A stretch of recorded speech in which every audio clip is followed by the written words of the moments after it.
मी जातो पुढे. ज्या मुलीचं कौतुक काही वेळापूर्वी शरद पवारांनी केलं ती मुलगी आपल्या सोबत आहे.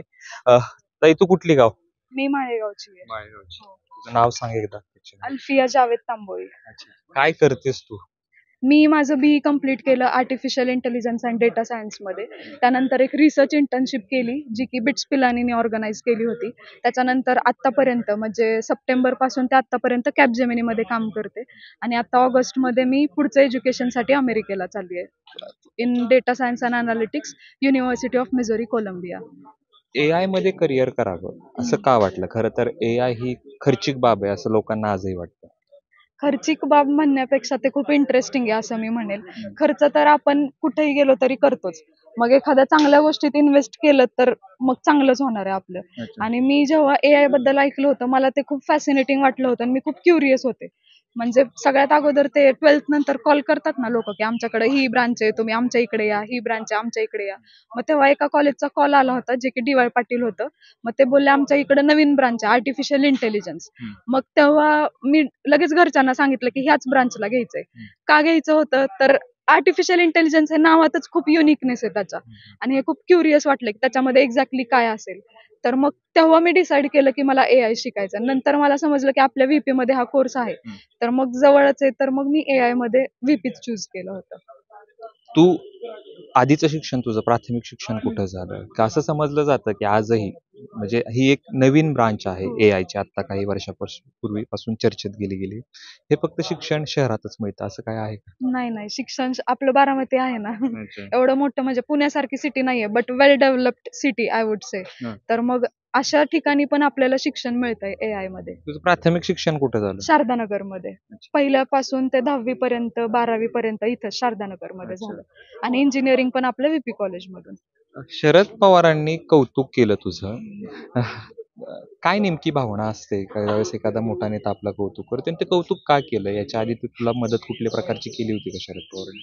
हो त्यांनी मदत मला मी 8वीत असल्यापासून म्हणजे तेव्हाच आम्ही आलो होतो. माझ्या आजोबांचे ते क्लासमेट आहेत स्कूल मधले.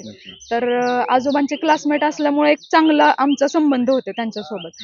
मग तेव्हापासून ते 12वी पर्यंतचं त्यांनी स्कॉलरशिप थ्रू मला दिलं होतं. आणि का दिलं? शारदानगरला? हा शारदानगरला. एक डिझर्विंग कॅन्डिडेट आहे आणि स्कोर पण माझे चांगले होते. असं नव्हतं की मी काठावर पास होतीये किंवा काय. मी नेहमी टॉप मध्ये राहिले त्यामुळे त्यांनी मला पहिल्यापासून मदत केली.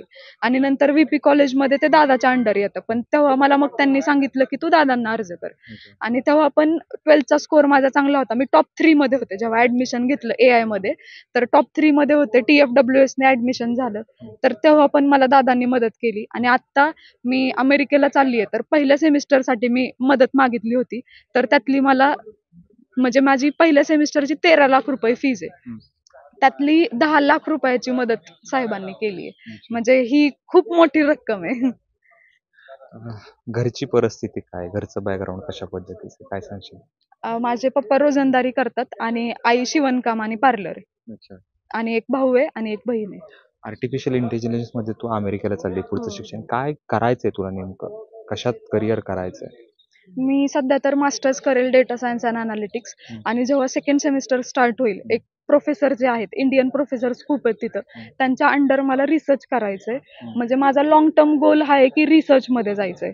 मग थोडंसं रिसर्च करून तिकडचा एक्सपिरियन्स घेऊन आपल्या मॅनकाइंड साठी काय त्याचा यूज होईल का याच्यावरती माझा जास्त फोकस राहणार आहे. किती तास अभ्यास करतेस किंवा करायचीस? नाही तसं काय नाही. जेवढे नॉर्मल लोक करतात तेवढंच करते मी. जास्त पण नाही कमी पण नाही.